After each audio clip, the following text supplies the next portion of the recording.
It's been great.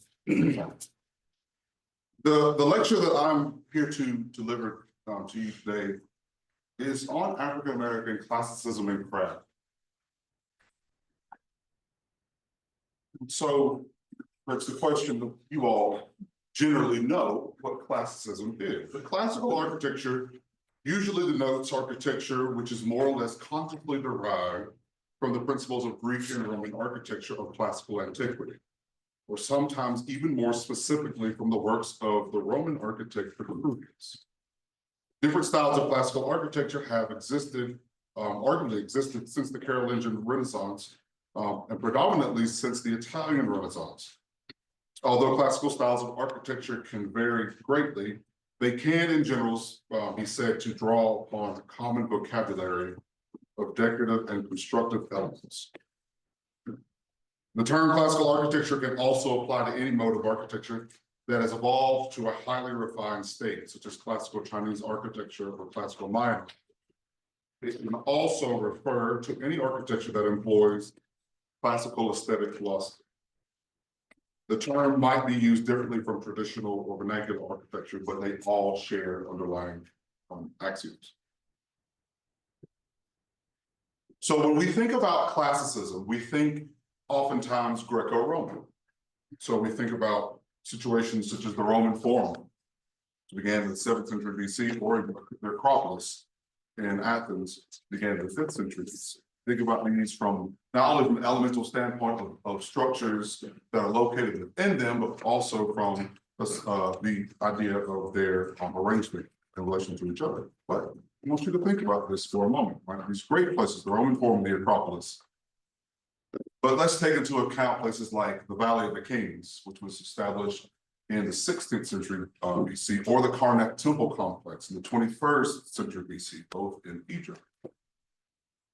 When we think about them, we think about it from a standpoint of urbanism or a disposition of structures in relation to each other. They share commonalities with each other. Now, this is a common thread that's seen not only between the Greco-Roman world and the ancient Egyptian world, but it's seen throughout all antiquity.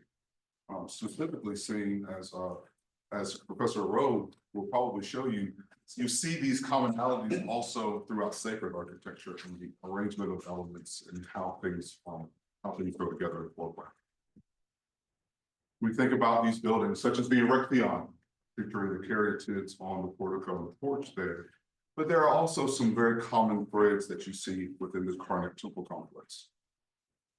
Of course, the idea of the form of the pyramids of Meroe, the North Cemetery, established in the 4th century BC, but then you have the Pyramid of Cestius in Rome from the 1st century BC.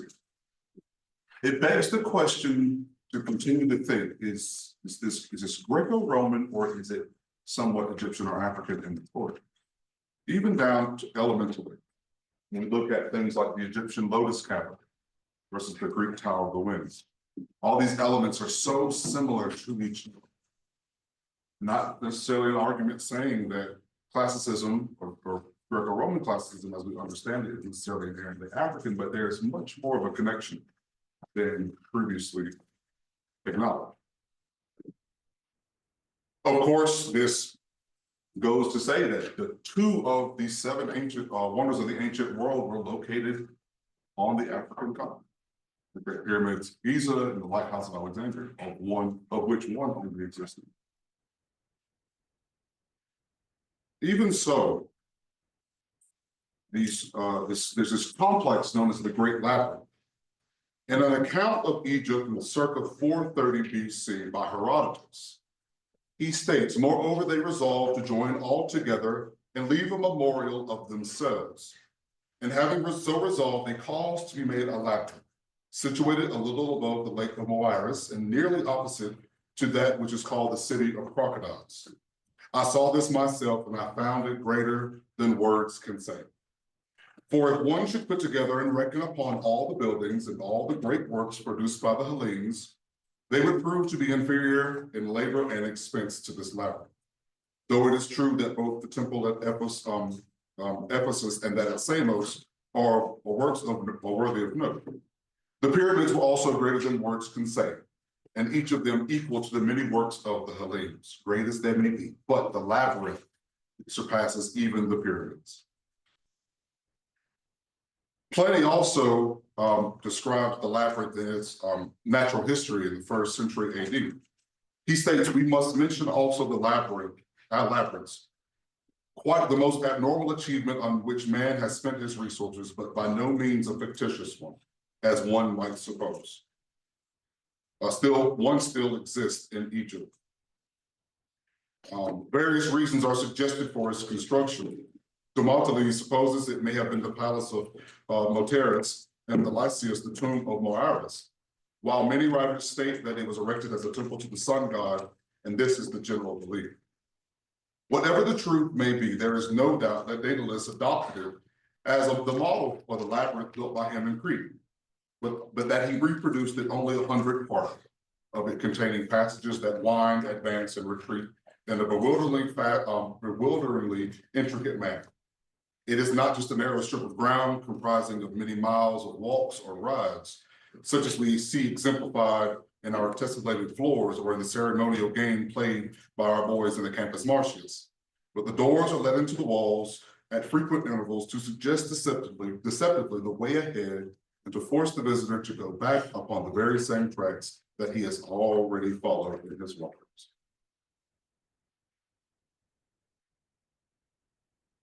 And everyone knows what structure this is. The Pantheon was completed in 126 AD. But who knows what the oddity of the Pantheon is? And also within my lectures, I want dialogue. You know, if I ask a question, somebody pop their hand up, you can answer it. You don't have to sit here and listen. Who knows what the oddity of the Pantheon is? The dome? No, not quite the dome, although it is very notable. Oh, the pediments on a round building? What about the pediment? It's a double pediment? It's a double pediment. So why is it that there's a double pediment on this building? Yes. This is the temple front on the, it was actually from a different building than the Pantheon still behind it. So not quite. So according to architectural historian Mark Finley Jones, there's a theory. And this theory is that what you see to the right here, to my right, is the original intent for the Pantheon. And the theory is that, as some of you may know, all of these columns for the Pantheon portico are all made out of Egyptian granite. And the Romans did not quarry their own granite. So they ordered these columns from the quarries of Egypt. They were specified at a certain height. They were all cut from stone. They were fashioned. They were placed on a ship to be sent across the Mediterranean, and the ship sank halfway on the voyage. So without time enough to quarry new ones, they had shorter columns that were already prepared. So they loaded them onto a ship and sent them, and they simply lowered the portico. So this begs to the question,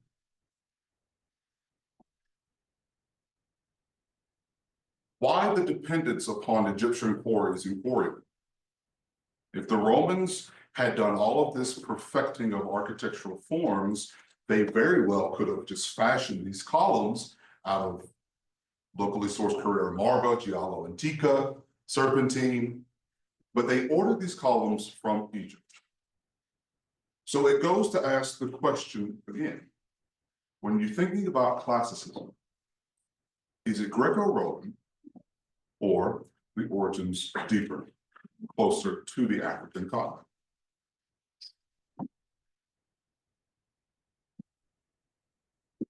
Within the African-American community in the present day, there exists a myth that classical and traditional architecture is a legacy of oppression and racism.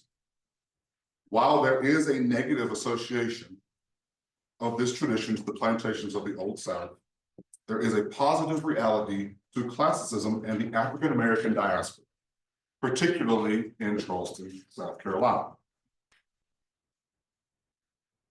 The historical architectural record of Charleston is defined by remarkable structures that exemplify the very best of American classicism. From the Georgian to the Beaux-Arts, buildings such as the Old Exchange Building, Charleston City Hall, Trinity United Methodist Church, and the United States Customs House. These buildings serve as examples of well-proportioned, durable architecture that have stood the test of time against great fires, floods and hurricanes, and war. But more importantly, virtually every structure in the city constructed before 1865 was built, detailed, and to an extent, designed entirely by the enslaved of Charleston. There was a deeply rooted understanding of building in relation to the human scale that derived as early as the great structures of Egypt, as we just saw. Centuries before arriving in British North America, Africans from various regions of the continent had developed building practices utilizing locally sourced materials, including stone, mud, and wood, to create communities. And it was this knowledge, in addition to published Western European architectural treatises, that informed the creation of the city of Charleston as loved in the present day. Following the restoration of the English monarchy after the English Civil War, Charles II signed the charter for the colony of Carolina and granted a large tract of land to 8 proprietors on March 24th, 1663. By April of 1670, 150 settlers, including 1 enslaved African, sailed up the Ashley River and established Charlestown. 10 years later, this settlement was abandoned this location and was reestablished in its present location on Oyster Point. These new inhabitants of the colony, primarily the second and third born sons of wealthy Barbados sugar planters, brought with them their ambitions of wealth born upon the legacy of exploitative plantation agriculture. Between 1680 and 1740, the enslaved population of the colony of South Carolina grew from 200 to 39,155. Many of these enslaved people originated from the West African rice-growing region that includes modern-day Benin, Nigeria, Togo, Ghana, Cote d'Ivoire, Burkina Faso, Liberia, Sierra Leone, Guinea-Bissau, the Gambia, Senegal, and portions of Mali, Mauritania, and Niger. But the importation of West Africans from this specified region to South Carolina was deliberate. An abundance of freshwater rivers and tidal creeks that responded to coastal tides in a subtropical climate allowed for hot, humid summers and cool, mild winters that nearly mimicked the rice-growing region of West Africa. And the conditions were ideal for the cultivation of rice. And it was with this knowledge that the colony of South Carolina thrived, and it became the wealthiest of the 13. Successful rice plantations were established along the Ashley, Cooper, Wando, and Santee rivers.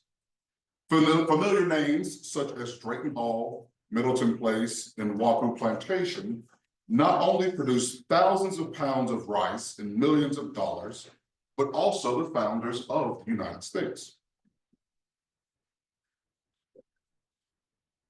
Charles Pinckney was the father of the signer of the Constitution.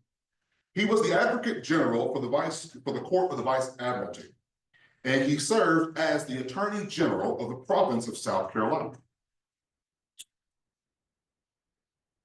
Some of the next pieces of information that you're going to hear, they've been provided through some research by Dr. Tiffany Moman, who is a public historian and assistant professor of history and a Mellon Fellow at Sewanee, the University of the South. But Pinckney, like most rice planters, held urban residences within the city of Charlestown, now known as Charleston. Uniquely, construction of the Pinckney Mansion, destroyed by fire in 1860, began in 1746. Charles Pinckney tediously recorded all the work being done at the site, and he consistently mentions an enslaved man by the name of John Williams. Williams was born to an enslaved mother and a white father on the Wapu plantation. Eliza Lucas inherited Wapu and its slaves upon her father's death, and she later married Charles Pinckney. But John and Eliza had successfully developed a method for the processing of indigo. Everyone know what indigo is? Color indigo, the dye comes from a plant. Williams had created wooden vats that allowed for the raw indigo to cure in water and to drain, producing the finest dye that brought more than 225 pounds sterling per shipment. Previous to this, Eliza Lucas could never figure out how to properly process indigo. She was sent seeds from her father, she planted them, they grew, but she never could figure out how to do it until John Williams gave her a hand. But Williams, known for his exceptional skill in carpentry and joinery, was approached by Charles with a set of architectural drawings and a contract for his labor in the construction of the Pinckney Mansion. Pinckney, a gentleman architect, had developed his architectural plans that reflected his European travels and took into account his accomplished carpenter, John Williams. In the same year, 1746, Pinckney wrote in an account of carpenters and joiners' work proposed to be done on a brick house for Charles Pinckney Esquire at the north end of the Bay of Charleston. This documented designs for the woodwork of each floor of the house, as well as specific rooms. He referenced examples found in other homes in Charleston to serve as precedent. For example, on the ground floor, Pinckney requested 2 outside cellar door frames, 4.5 feet wide, 6 feet 2 inches high, with a bead and single architrave. 4 inner cellar cases with a bead, no architrave. This bead and single architrave refers to the bead and reel molding for the architraves of the doors. Pinckney's request that 4 interior cellar door frames have no architraves emphasized the cellar's function as a working area rather than a formal space. On the first floor, Pinckney specified details such as 1 large Venetian window upon the half pace of the stairs, according to the plan. Best parlor to be wainscoted on the chimney side with double cornice round, surbase, and window seats and jambs. And this particular detail of fenestration in the stair hall became a common element of mid to late 18th century Charleston mansions. On the second floor, Pinckney specified details such as the dining room ceiling to be coved into the roof, so as to make this room at least 14 feet high in the clear. Pinckney's 1746 carpenters and joiners work proposed document suggests that John Williams was certainly a master carpenter. Not only did Williams complete a vast amount of the mansion's woodwork, but he also supervised the work of at least 8 men. Among them were the enslaved men Charles, Pompey, Patrick, Caesar, Prince, and Archer, as well as a white man by the name of Charles Gascon, who promised to pay off his debt owed to Pinckney through working under Williams's supervision. The Pinckney Mansion's architectural significance has often been compared to Drayton Hall, suggesting that Pinckney used the Ashley River plantation as a primary precedent. However, recent dendrochronology tests have discovered that the roof timbers of Drayton Hall were harvested in the winter of 1747, giving Drayton Hall a construction timeline of 1748 to 1752. According to the Pinckney papers, by October of 1747, the masonry work, the mansion had been completed. And by the end of that month, bills for payment for the slate roof work had been submitted. Together, this indicates that the Pinckney Mansion predated Drayton Hall by 2 years. For John Williams, this evidence indicates that Pinckney's architectural designs and Williams' execution of these designs may actually have influenced Drayton. The design undoubtedly influenced the Miles Bruton house, particularly the stair window in the dining room, which are nearly identical to the one in the Pinckney Mansion in proportion. At the time of its completion in 1750, the Pinckney Mansion was one of the first English Palladian villas to be built in Charleston and one of the earliest homes in the United States to have a temple front superimposed on its facade. The facade of the house consisted of 5 bays. The 3 center bays comprised the architectural focus of the Ionic temple front. Marble pilasters separated each of the 3 center bays and supported an entablature impediment. It has been suggested that Pinckney was also one of the first in the colonies to emphasize the orders against a brick facade, a defining feature of American Georgian architecture. But it was the skilled labor of Williams and the enslaved that he oversaw that brought to life the ideas that Pinckney could only express on drafting. On May 12, 1750, Charles and Eliza Lucas Pinckney granted Williams his freedom. 3 weeks later, Williams placed an advertisement in the South Carolina Gazette for work as a carpenter and joiner, noting that he was a free man of color. He continued to work for Pinckney after the completion of the mansion. 2 months following, Williams purchased 4 lots of land on Perrineau Square.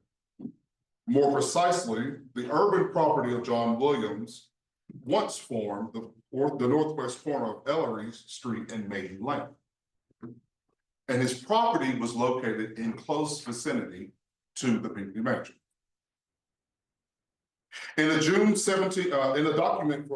documents from June of 1750 to April of 1752, between Charles Pinckney and John Williams, Williams reported the task completed by himself and the enslaved men enslaved by Pinckney, including his former apprentices. Williams noted the task completed by himself and these men. And within this document, it indicates that John Williams was not the only enslaved man to benefit from his own building times. By teaching other enslaved men the carpentry and joinery trades and supervising their work, Williams equipped these men with skills that elevated them to the status of craftsmen. Because of Williams, these enslaved men were able to earn wages, contract work for themselves, and gain a degree of independence formerly unimaginable. But before the Pinckneys left Charleston for Great Britain in 1753, Charles recorded that Williams paid him £4 for a book of architecture. The book purchased from Pinckney was none other than James Gibbs' A Book of Architecture. Published in 1728, Gibbs opens his treatise by defining the nature of the publication and the audience. He states that the collection of designs was undertaken at the instance of several persons of quality who were of opinion that such a work would be of such use to such gentlemen as might be concerned in building, especially in the remote parts of the country, where little or no assistance for designs can be procured. Such may be here furnished with drafts of useful and convenient buildings and proper ornaments which may be executed by a workman who understands lines, either as here designed or with some alteration, which may easily be made by a person of judgment. Now, this pattern book contained 140 plates that included a double-page perspective of St. Martin in the Fields, floor plan, elevation, and section. It also included country houses and churches, chapels, university buildings, tombs, sarcophagi, windows and door surrounds, niches and pavilions, obelisks, bases, gates, and sundials. Now, Gibbs's influence throughout Pinckney's designs for the mansion, most notable in his design for a cove ceiling in his dining room, which are also featured in the publication, and most seen best now in its existing form at the Miles Brooke House. But unknowingly, James Gibbs declares that the designs found within his publication could even be built by an enslaved person, who were considered inferior in all aspects of 18th century society. Williams's purchase, however, was only legal with the securing of his freedom. The 1739 South Carolina Slave Code made it illegal to teach an enslaved person to read or write. Anyone caught doing so could face a fine of 100 pounds sterling and 6 months in prison, and in some cases could be executed. Pinckney, an active politician and a lawyer, being the Attorney General of the province, was well aware of the law, and he would have followed it to the letter. John Williams is a remarkable character during this time. Defying the odds, Williams did learn to read and write, as shown in his record keeping of the Pinckney Mansion. And the Pinckney Mansion set forth the precedent of the 18th century Georgian building stock of Charleston, and was executed by men who were strictly forbidden to be formally educated in the Western sense. Unable to understand written English, these men managed to create these architectural masterpieces. Perhaps it is simply a matter of imitation, or perhaps an inherent and ingrained knowledge, a knowledge as deep as the very DNA that comprised these men, one from a long tradition passed from generation to generation. Rice cultivation was not the only expertise that these enslaved people brought with them, but an ancient understanding of tectonics. In a similar manner in which the Romans relied upon the Egyptian quarries and stonemasons, Charlestonians depended on the knowledge of the enslaved to maintain a thriving, growing city and colony. But the importance of this treatise being purchased by Williams reaches much further than the Pinckney Mansion and its influence on domestic architecture. It is well known that the Gibbs design of St. Martin in the Fields was a direct precedent for the design of St. Michael's Church, Charleston. The success of the book helped to establish St. Martin's as a prototype of many churches in the English-speaking world. And by the 1730s, the church had become the most compelling Protestant church form. Gibbs introduced the monumental projecting hexastyle temple portico across the entire west front, allowing an unbroken continuity from its outer columns to the evenly spaced pilasters of the north and south elevations. And for the first time, the spire rose directly from the pediment. The temple portico and the multi-tiered steeple became the rule rather than the exception, particularly in the newly founded North American colonies, and St. Michael's was the first of the colonial churches to follow the example of St. Martin in the Fields. And here you see the floor plan of St. Martin's and the floor plan of St. Michael's superimposed against each other. There's no doubt about the architectural influence of St. Michael's Church. But as this church formed, it becomes the norm. If you ask a child to basically sketch out what a church looks like on a napkin, they generally are going to draw this form. We see these forms pop up all over. Independent Presbyterian Church in Savannah, the Center Church on the Green in New Haven, Connecticut. Even down to churches like this, St. Matthew's Baptist Church in North Charleston, South Carolina, First Nazareth Baptist Church of Asheville, North Carolina. Even down to the most simple of vernacular buildings, the form still persists. What's interesting is that the last three churches that you saw are all African-American churches. 80% of African-American sacred architecture derives from a classical or traditional precedent. Of that 80%, nearly half follow the example of St. Martin in the Fields. And the importance of the church within the African-American community has and continues to be paramount. As an institution, is at the heart of the community. And it's the place where prayers are made and souls are inspired to change the world. And at one point in history, it was the only safe place for African Americans to congregate, to meet, and to try to gain equality in this country. And these are some images of some of the joinery work at St. Michael's and the masonry work. And it's absolutely an amazing building.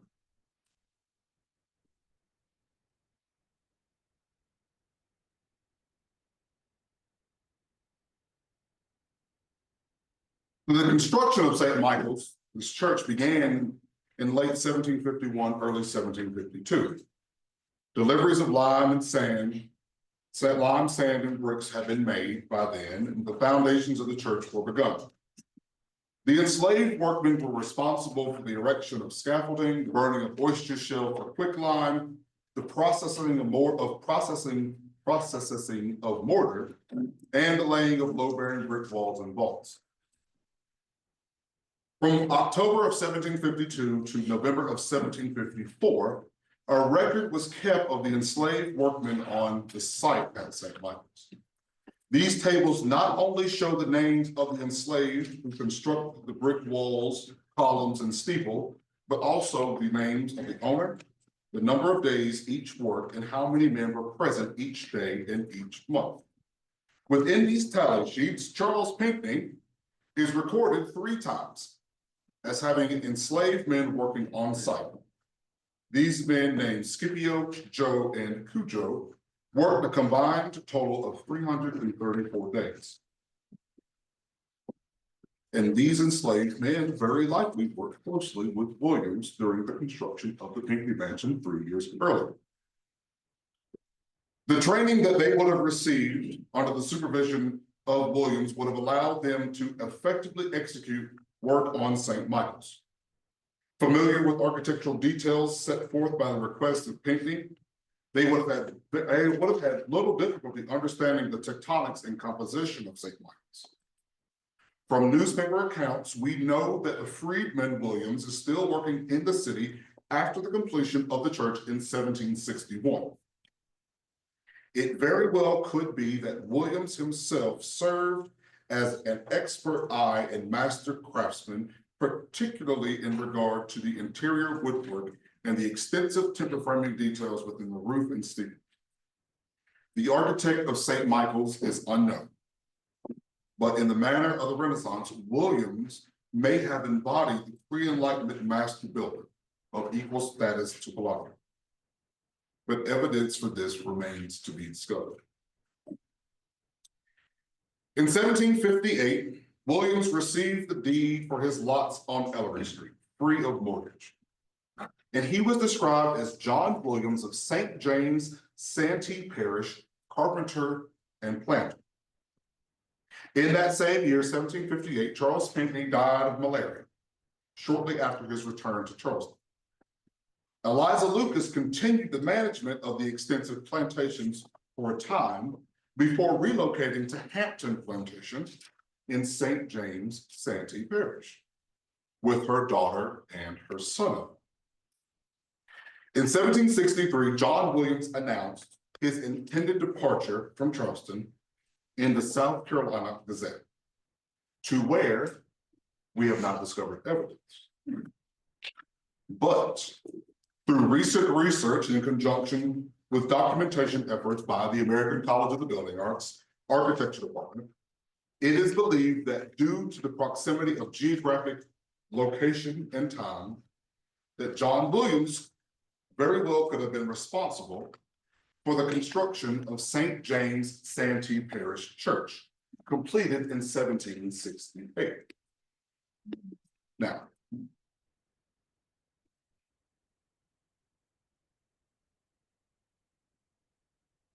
last year, I had a set of students who are currently seniors on site.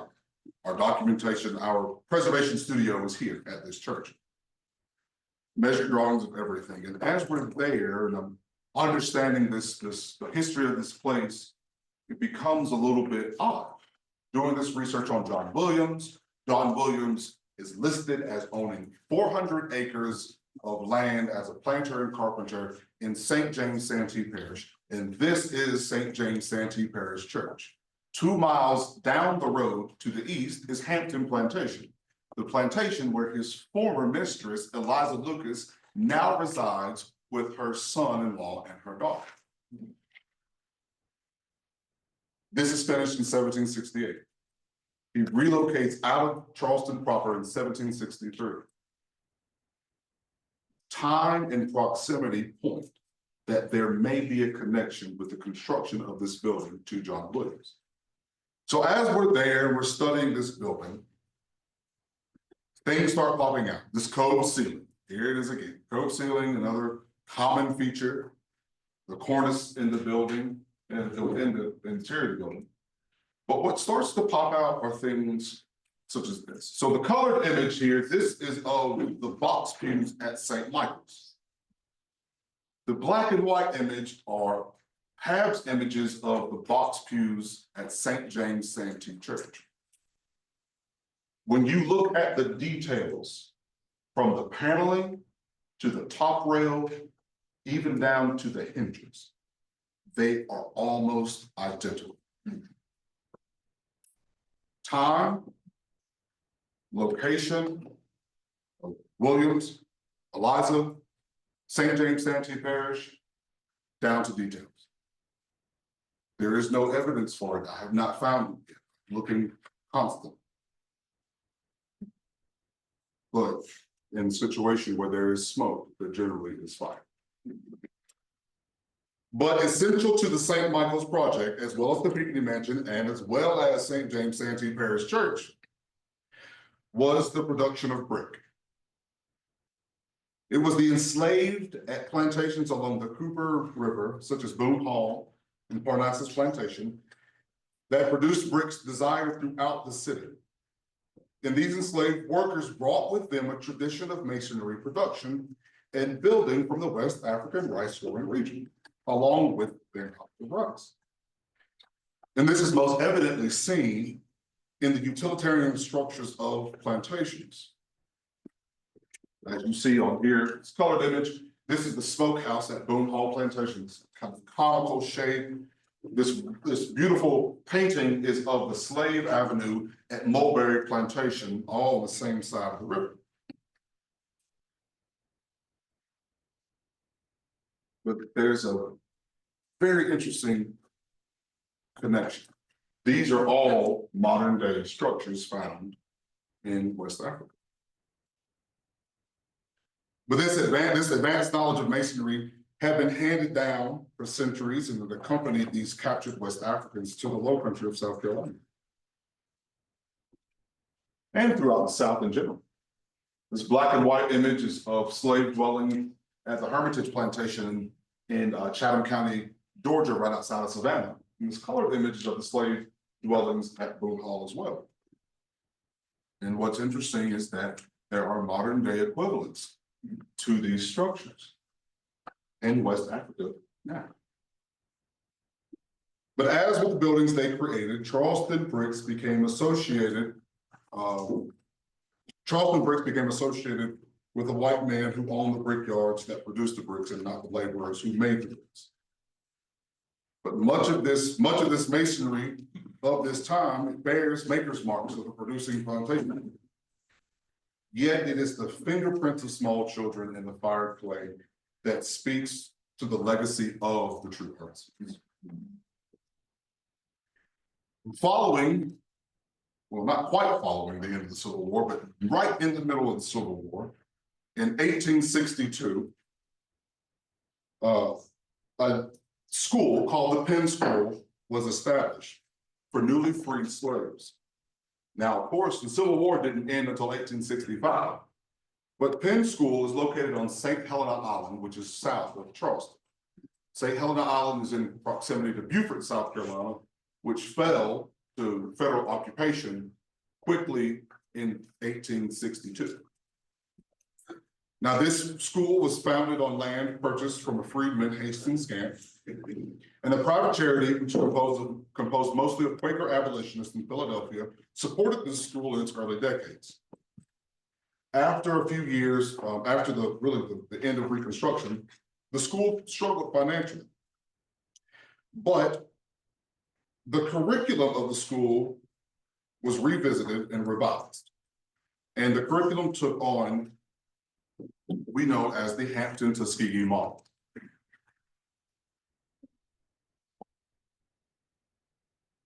The Hampton-Tuskegee model started at Hampton Institute in Virginia by Booker T. Washington, was an education that emphasized a traditional education of reading and writing and mathematics and and all those, what we call the gen eds in the morning, and vocational education in the afternoon. And of course, within the Hampton-Tuskegee model, once it moved from Hampton and moved over to Tuskegee Institute in Alabama, Washington hired this man, Robert Robinson Taylor.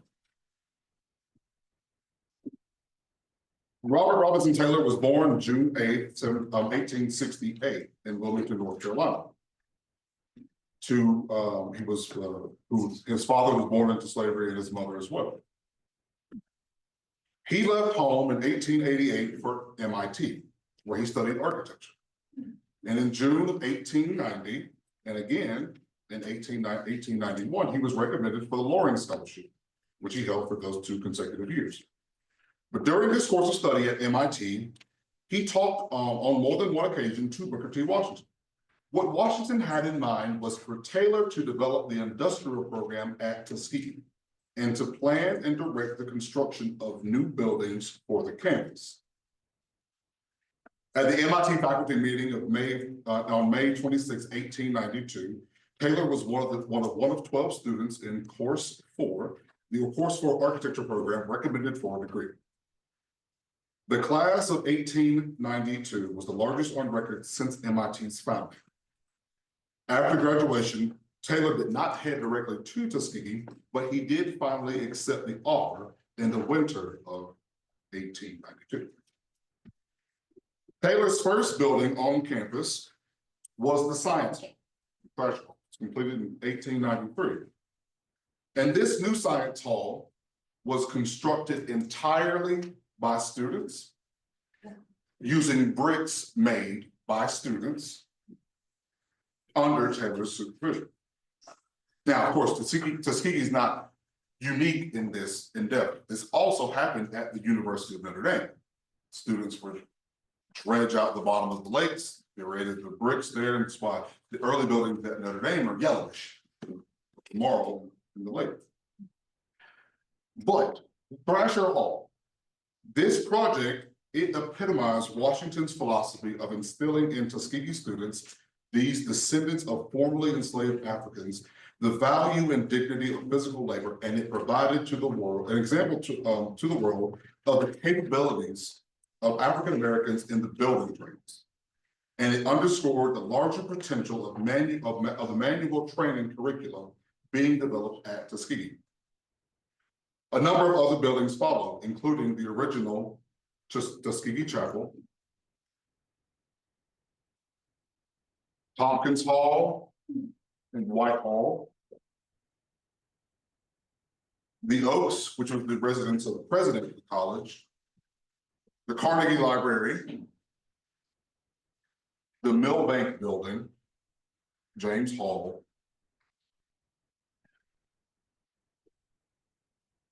but what's interesting here is this education model. These students are learning, they're learning all of the technical aspects of brick masonry. They're learning how to lay bricks. They're learning how to make bricks. They're learning how to render bricks here, all in the goal of building this campus. And what's interesting is that these are some of the same techniques that are being used in West Africa today. And the things to notice, the form work for the form for the brick mold and the way they're rendering these walls. But even so, there's still an ancient connection to these methods. It's an ancient connection that just continues to survive even today, even from the way the brick form looks, and down to these hieroglyphics that show the rendering and the processing of masonry. But of course, brick masonry wasn't the only trade that was taught at Tuskegee. They taught architecture, they taught timber framing. But what's interesting is that you may be wondering, I made this transition from talking about the Penn School to talking about Tuskegee. Well, because the Penn School adopted the same curriculum. And these are some of the same descendants of people like John Williams in Charleston. They're all a part of this culture, what we call the Gullah Geechee culture. And so what happens here is that these students, they construct their entire campus. So Lathers Hall and the Coke building finished in 1912. Lathers Hall finished the mid-1920s.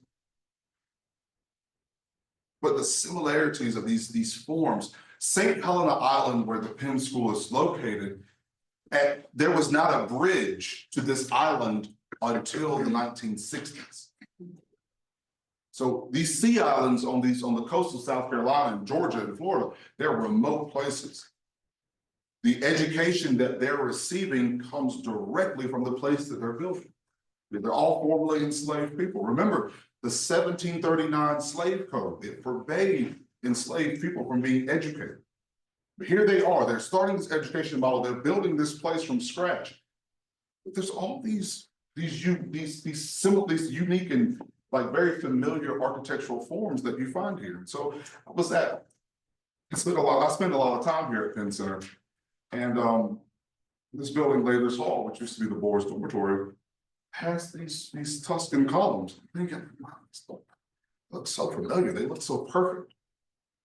And of course, pull the tape measure out, measure the circumference, I do the math, figure out the diameter, measure the height. It's like, there's the columns are 7 diameters tall, same as the Tuscan order, even defined by William Ware. These columns in this remote place are canonical. How do they know this? How do they have this information? The Coke building finished in 1912. All these similar forms. It's like there's something so familiar about this. When I first went to Penn Center and seeing these things, wow, the portico entry looks like all these entry porticos that we saw in Rome all over the place. Of course, you know, the Emory Campbell cafeteria and Brazil Hall. But what makes these buildings so interesting, of course, the first two in their architectural details, makes them interesting is what they're made of. I had this emphasis about bricks, and we talked about a little bit about wood, but all these buildings are made out of tabby. And what is tabby exactly? Now, tabby's origin is African, but it's still very much unstudied. The word is African in its origin with Arabic background. But what tabby is, it is an oyster shell concrete. So I know probably Sam has seen a lot of this stuff like in St. Augustine, right? All parts of North Florida have this, but it's a concrete, and it's very similar to what we call rammed earth. You all heard of rammed earth before? Very similar to rammed earth. And so, of course, the process of tabby is labor intensive. And the great thing about Penn Center is that the archives, being in the early 20th century, they've documented all of this very well. An earlier building before the 20th century, St. Helena Chapel of Ease, this Chapel of Ease was completed in the late 18th century, and it's comprised of tabby as well. But what is this process? So the process before 1865 and after depended on slave labor. They had to crush and burn oyster shells that then produce quicklime, same way that we burn limestone to create quicklime as well. The quicklime was then slaked, and so before I get to the process, what would happen is these individuals, the students, would go down to the coast, and there were these ancient shell rings left by various Native Americans, so the Kiowa and Kiowa Indians primarily. They had these massive oyster rings where they were using oysters as food. And so they would put them in these massive piles, and they were just there for all these years. They were just there. So they would go down, even since slavery, they would go down, they would get all these shells, they clean the shells, they would then crush some of the shells. They would take them and put them into a kiln or a pit. The pit would, they dig the pit. They would then have a cradle. They would put the oyster shell in the cradle. They would burn. They would start a very intense fire in the bottom of the pit. They'd lower them down. They would allow them to then burn. They burn, the chemical reaction then produces the quicklime. They would then, of course, extract all of the burned oyster shell, mix them with water, produce the quicklime. They would mix them all of this together. They would mix all this together with sand and water, oyster shell, whole oyster shell as aggregate, and the quicklime. And they would put them into these formworks. And so you can see, even here in the this is Frizzell Hall, Frizzell Hall was finished in 1925. So there's already advanced knowledge and understanding of reinforcements, the rebar popping out. And so they would take these wheelbarrows full and they would pour them into the formworks. They would then compact them down and let them cure. They would pull the boards off, move the boards up, and they would construct these walls. Very much the same process as rammed earth. Of course, they would set in window openings, they'd set the wood frame in there, they would fill up around it, and everything would still be there. They would just continue up. Of course, this was during the construction of Layla's Hall, so you can see the boys standing here in the oyster heaps, and you can see the action of them actually pouring the wheelbarrows full of tabby into the formworks. And they would go all the way up. They would go all the way up for the gable ends, and they would construct these. These students are doing this same exact manner in which they're constructing these buildings at Tuskegee. Of course, we know that now, we know from studying that this is still an ancient process. It's one of the ways in which we understand that the Dome of the Pantheon was constructed.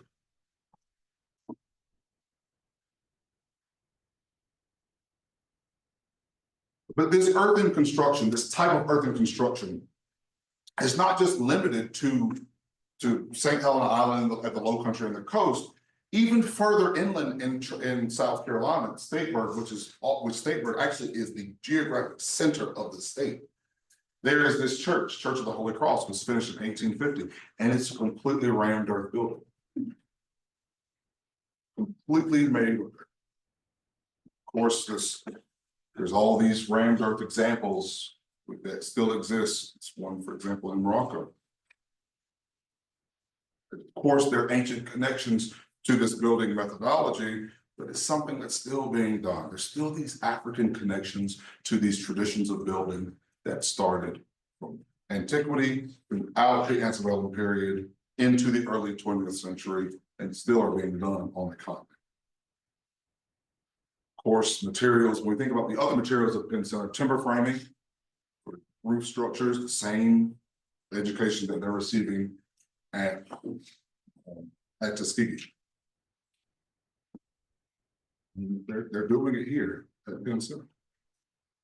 These descendants of enslaved people, very much of these students whose parents and grandparents were enslaved, they're learning the same thing, perhaps in a formal way now, formal legal way, learning these same things, these same traditions that have been passed down from generation to generation.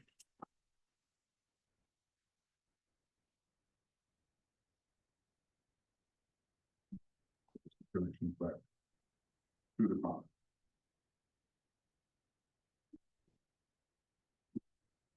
So I go back to the question and the theory at the beginning.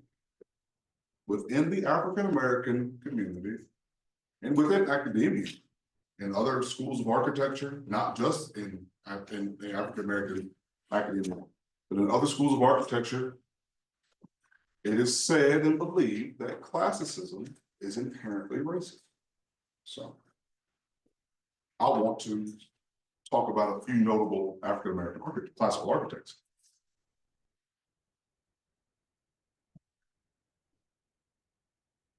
Wallace Augustus Rayfield.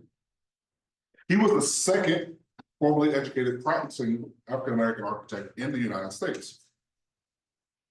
Rayfield was a student of, Tuskegee.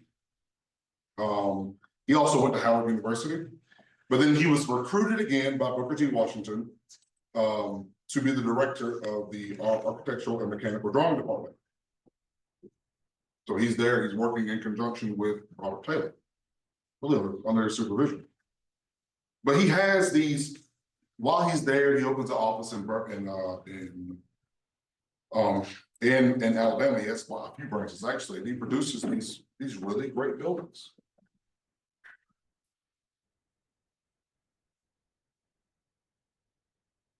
Now, one of these buildings, some of you may know, it's a very important building, particularly in the civil rights movement, and that is 16th Street Baptist Church. In the early morning of Sunday, September 15th, 1963, 4 members of the United Klans of America planted 19 sticks of dynamite with a time delay under the steps of the eastern side of 16th Street Baptist Church, close to the basement. At approximately 10:22 a.m., an anonymous man phoned the church, and the caller simply said the words 3 minutes before terminating the call. Less than 1 minute later, the bomb exploded. 5 children were in the basement at the time of the explosion, in a restroom close to the stairwell, changing into their choir robes, in preparation for a sermon entitled Rock That Will Not Roll. The explosion blew a hole measuring 7 feet in diameter in the church's rear wall, and a crater 5 feet wide, 2 feet deep in the ladies' basement lounge, destroying the rear steps of the church and blowing a passing motorist out of his car. All but one of the church's stained glass windows were destroyed in the explosion. The sole stained glass that largely undamaged in the explosion depicted Christ leading a group of children. 4 girls, Addie Mae Collins, age 14, Carol Denise McNair, age 11, Carol Rosamond Robertson, age 14, and Cynthia Dion Wesley, age 14, were killed in the attack.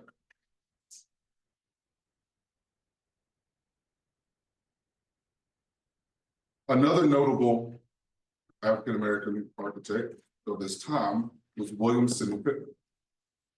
Born in Montgomery, Alabama, to a formerly enslaved laundress and a prominent white man in the city. At age 17, Pittman attended Tuskegee Institution, where he completed programs in woodwork and architectural mechanical drawing. He was awarded a scholarship to attend the all-white Drexel Institute in Philadelphia, where he completed the 5-year architectural and mechanical drawing program in only 3 years. And he graduated in 1900, after which he returned to Tuskegee to teach for the next 5 years. And Pittman designed a number of buildings for Tuskegee Institute, but more importantly, some of his notable buildings, including the Negro Building at the Tetracentennial Exposition in Jamestown, Virginia, and the Colored Carnegie Library, Houston, Texas. The Knights of Pythias Temple in Dallas, Texas, and the College Huntington Memorial Building in Tuskegee, Alabama. And finally, my favorite architect, Julian Francis Abel. He was obviously a prominent African-American architect and chief designer in the offices of Horace Trumbull. Abel attended the Quaker-run Institute for Colored Youth, which later became Cheyney University, where he excelled in mathematics and was chosen to deliver the commencement address. In 1898, he completed a 2-year architectural drawing course at the Pennsylvania Museum School of Industrial Arts, now the University of the Arts. He was the first Black student admitted to the Department of Architecture at the University of Pennsylvania. And this achievement was all the more noteworthy because of the restrictions that Blacks faced at the university, including not being able to live in dormitories or dine in the school's dining room. On projects assigned to pairs of students, he partnered with Louis Massinger,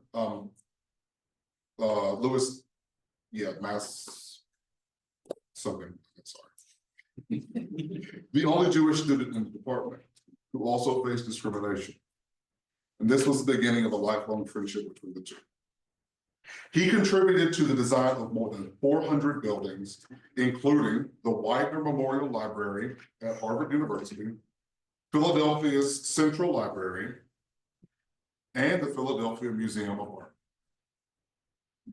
But most notably is that Julian Abel was the primary designer of the West Campus of Duke University. Abel's contributions to the Trombauer firm were great, but the only building for which he claimed authorship during Trombauer's lifetime was the Duke University Chapel. Following Trombauer's death in 1938, Abel co-headed the architectural firm and designed additional buildings at Duke, including the Allen Administrative Building and the Cameron Indoor Stadium. And what's interesting is that it was not until 2015 did Julian Abel get public credit for the Duke Chapel.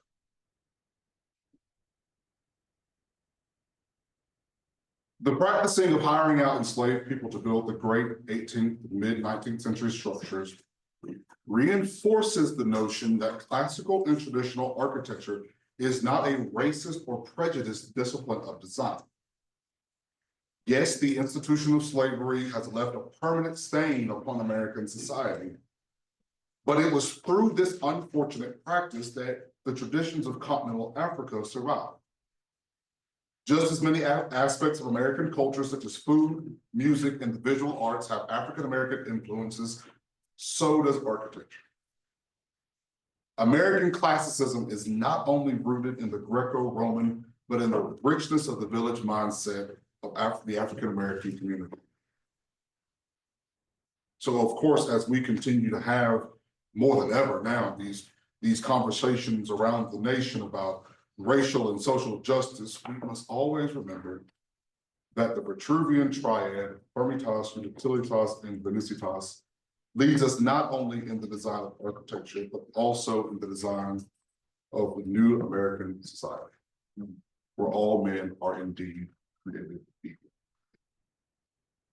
Now, you may wonder, what and how did this lecture come about? Well, I'll be glad to tell you. This came about during my time at the University of Notre Dame School of Architecture. And this building is the International African American Museum in Charleston. Of course, before the thesis semester, trying to figure out, well, what am I going to do for thesis? What am I going to do for this? This massive building, this is very important project. It's the last one. What am I going to do? So they had announced this building this project was going to take place. They had been planning this thing for 30 years and never did anything about it. And so in June of 2015, there was a tragic mass shooting at Emmanuel AME Church in Charleston. And Emmanuel AME Church is actually the second oldest African Methodist Episcopal churches in the United States after Bethel. It's founded in 1860. This shooting there, so this fervor around having this museum came about. It's a massive push. So the design was released about the same time that thesis came about. Well, of course, they'd already proved everything, all the funding was there, they'd already broken ground by January of 2019. But I took great pain with this building because there was nothing about this building that said Charleston. There was nothing about this building that pointed to monumentality. And the importance of this building is the location. It's located where once Gadsden's Wharf was. And so Gadsden's Wharf was the largest of the wharfs in Charleston Harbor. It could accommodate 8 ships broadside at one time. So if you know what broadside is, right? So if you got a ship like this, most of the time they come into the dock was this way, and there was 8 ships flying. And this wharf imported and seen about close to 300,000 enslaved people across its docks in a span of 20 years. So they decided to put this museum there. So, you know, very important location. But this building doesn't say that. It doesn't speak to the importance of the sacred, or, you know, the sacred nature of this site. Took fault with it. Of course, you know, it's kind of a building. It's not really anything. So what I decided to do was I came with a counter proposal design for my thesis. This site plans, as you see, this would have been where the wharf was here. Nice perpendicular. Plans for it. Longitudinal section. And this was the proposal that I created. And this is how this conversation began, because it's like, okay, there's this myth. There's this possible backlash about doing something classical, traditional, because everyone says it's this thing. It's like, hold on, wait, no, it's not. This is not, this is a tradition that belongs to African Americans. So let's celebrate that right here, right now in this project. So it's ended up being, of course, the floor plan of this project, really using traditional procession throughout a museum. Second floor plan. The west elevation faces the city. The south elevation.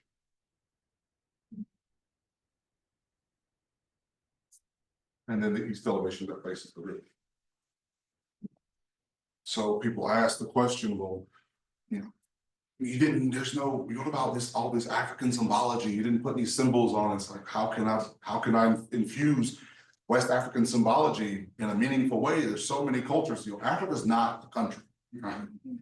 Africa is a continent that's comprised of countries. That those countries are comprised of cultures and their subcultures in the cultures. It's like there's no way to be meaningful and to do this thing in a way that's gonna, you know, that's gonna be representative of all. You know, that's one of the things that I took fault with the National African American Museum in DC. Right, this is a great opportunity. This skin of bronzed aluminum that have this abstracted pattern. But it's not anything meaningful. But why do that? And of course, then I ask myself the question, what do I personally, and what do most African Americans, what is the connection? I asked myself, I had to dig within myself to ask, what's my connection to Africa, to West Africa? I've never been. I don't speak the language.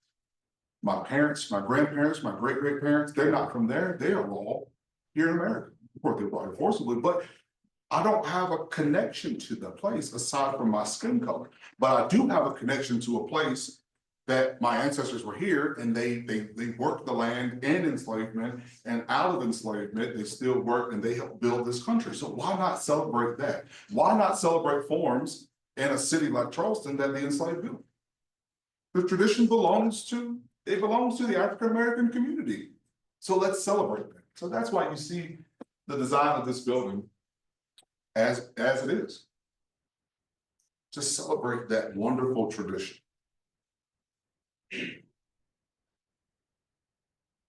So, are there any questions?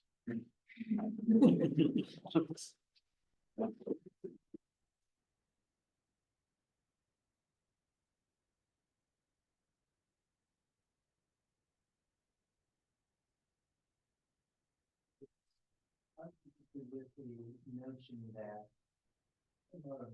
early Roman or pieces of it came from India. Can you talk a little bit more about that, about the color of the stone?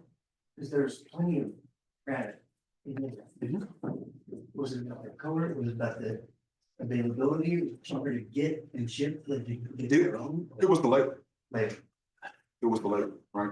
You know, it's because it makes you, it's the same thing that applies to why are the Roman orders so similar to the Greek orders?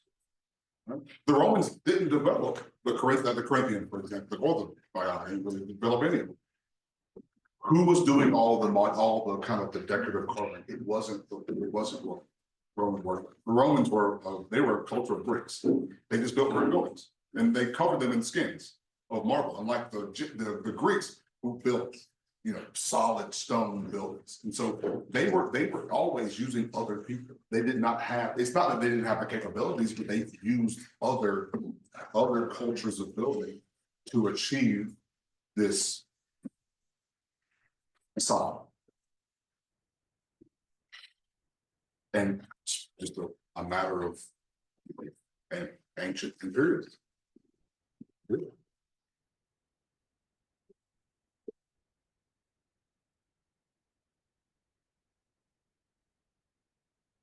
Yes. I just had a thought, like throughout the presentation, I always seem to go back to how these West African cultures keep coming up throughout history. Do you want us, or can you like explain like what your opinion is on like how this, it seems like West African culture, it just keeps remaining. Is there like something within the people that keeps it around, even without the education that you mentioned? It just is kind of instilled in the people. What do you think of that? It's the ancient human spirit. And it's the same reason that you know, ancient Chinese culture and medicine and food and music, why it still persists. It's the continuum. You have groups of people who value tradition, who value the past, who value the oral histories, who value the written histories, and they find it to be important to teach their children to pass on. Right? It's something that in American culture we lack because we're such a temporary culture, right? It's the same reason why the 30-year mortgage exists. Because after 30 years, what happens to the house? Falls apart, right? Everything here is everything in American culture, and it wasn't like this in American culture always, but it's all this. We're very much obsessed with the newest, the best. How can we be cutting edge, right? Like, you know, I have an iPhone 13, right? iPhone 13 is about to be obsolete, and probably with the next model, right? Because we're obsessed with this always trying to keep up instead of really holding on and celebrating these traditions that have been perfected for thousands of years, right? It's the reason that I'm assuming that most of you are decided to get an education. The same thing. Yes. Do you believe this loss of tradition is also tied to the loss of actual true craft? For example, masonry buildings to now are no longer actual masonry, they're a veneer. Would you say that's part of it? Absolutely. Absolutely. We have a massive void, right? And so that's what we're trying to do at the American College of the Building Arts. We're trying to educate the next generation of American craftspeople. So we are teaching students, of course I teach architecture there, but we're teaching students stone masonry and plaster work and blacksmithing and timber framing and carpentry and decorative finishes like faux graining and marbling and trompe-l'oeil. We're trying to regain these things because we have all these beautiful old cities and buildings that are falling apart, and nobody knows how to restore them. Nobody knows how to maintain them, right? So what's the modern solution for having an old building? Most of the time, it's just to knock it down or put a glass box around it. Instead of just restoring it, just making it livable, useful. So yeah, that is why it's been lost, because there's been a loss of craft. There's a void. Some of us are trying to fill the void. Simultaneously, the lost work culture as well. Yep.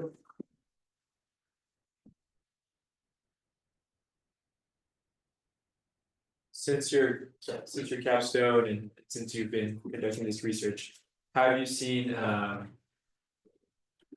culture, like minority culture, accepting this idea of classicism and its minority, have you seen it improve, have you seen it grow, or? It's a split. Some people see this, some people see this presentation. They hear the story of John Williams from being enslaved to being, very possible architect of one of the most, recognizable churches in America. They hear these stories, they see some of this evidence, and they're like, yeah, that makes sense. Like, there's some people who feel a pride in it, but there are some people who still, they reject it. They don't think, they think that it still is this oppression, this legacy of oppression and racism. They still think that, but a lot of people are becoming receptive to it, particularly when you break it down and explain, like from antiquity to now, right? And just seeing all of the connectivity in the through lines. People are now a little more.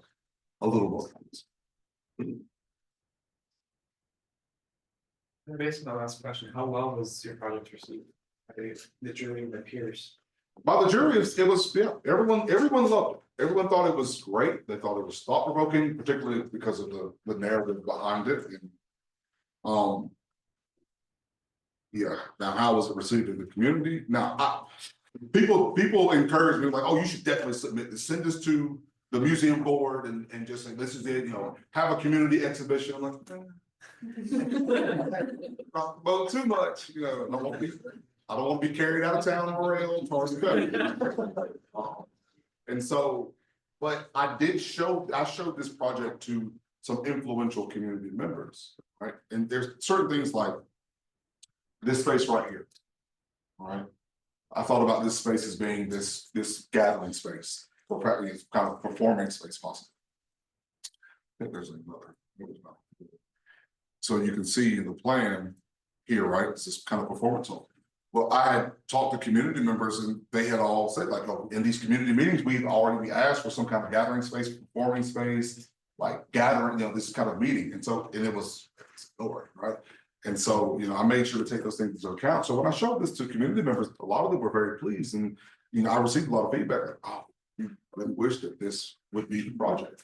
And it was already built, it was being built, paid for, broken ground. So, but it's a completely contemporaryly built building. So I give it 20 years. And what's interesting about the building actually is like once it was completed, I'll show you quickly. Once it was completed, you see this is the main stair, right? So that's the main stair in section. There's a glass atrium, open, and then there's these glass doors at the entrance. Well, Charleston, who's been to Charleston? What's the one notable thing about Charleston? Hot. It's hot, it's wet, it's humid. The opening of this museum was delayed 6 months because they couldn't properly climatize it. Wonder why. You created a great list. I wonder why. So it's already saying they had to buy a completely new HVAC system because it wouldn't do what it needed to do. It's like, and it's a museum, there's artifacts, you have to have it climatized, right? So we're already seeing issues with the building in that way. And of course, it's got a flat roof on the waterfront. See how that works out. The next hurricane that we're very much overdue. All right, somebody else have. Yes. If we are talking to somebody about this idea of them thinking that classical architecture is rooted in racism, where would you point them to for resources to help them understand, or where can we look for resources to understanding besides this lecture?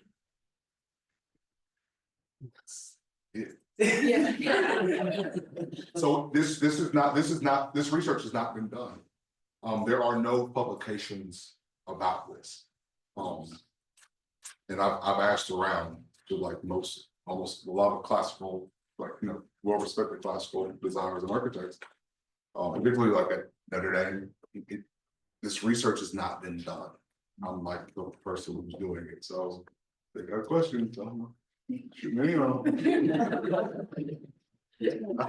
I'm now that person, so, yeah, I've been asked to publish a book about this and so.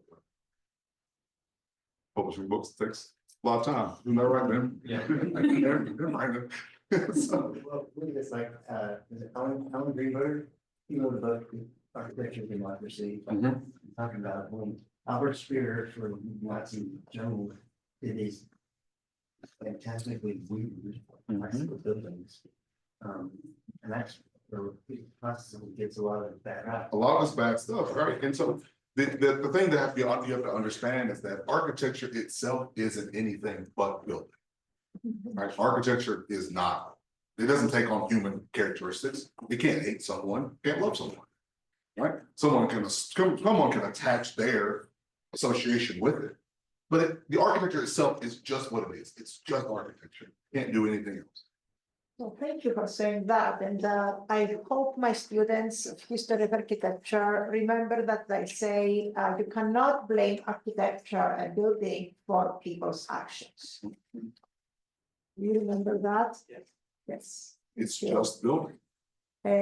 So I'm very humbled to participate in this discussion because I come from the other side of the ocean. And from the country who, based on the Egyptian, of course, and the whole Eastern tradition, created this classical style. And I would like to remind to everyone that, of course, the recent history and modern history associates architecture with slavery and racist slavery, but we all know about how the Parthenon was being built, and we do have all the inscriptions about the slaves who worked there at the Parthenon and all of the works around Athens, and we all know how the pyramids were being built and the slaves who worked for the pyramids, and practically at every phase of the ancient world, regardless in which part of the planet you were, the conqueror always would get slaves, people who enslaved people. It was not a racial issue. It became a racial issue just recently, the last 400 years of our human history, but all the previous thousands of years, slavery always existed. And you can never beautify slavery, as again I say in my classes. You can always explain this phenomenon, and the explanation can never be the excuse, okay, of the existence of this phenomenon. But I say that maybe we need to be accustomed to looking. It's like looking at a coin. The coin has always two sides, and we can always discuss the issues and describe the phenomenon of slavery at each period of time in our human history. And of course, the works of architecture, because they survive and then they live, they outlast the people who built them. They are the testaments there of the existence of this phenomenon and of the enslaved people, which is at the same time something to I'm missing here my English. I apologize for that, but I can express myself better in Greek. So it's something to be ashamed of every time we're looking at the pyramid or the Parthenon. At the same time, it's something to celebrate because these are huge achievements for humanity and of humans that they were created by people who were both enslaved and free. And one cannot cancel the other. We just need to be very skeptical and very careful when we are referring to these issues and always root to terminate this phenomenon. Because slavery exists even today in various different terms in various parts of the planet. So thank you very much for this. Any other, yeah, we have in the chat. Any questions? One more question? Do Final do question? we have any in the chat? No Oh, questions from the chat. Good. Yes, Did you use any precedent or anything like that for your caption on your cases? yes, I did. I used all local precedent. All of them? All local precedent. The one that I used particularly was a building called Bennett Rice Mill.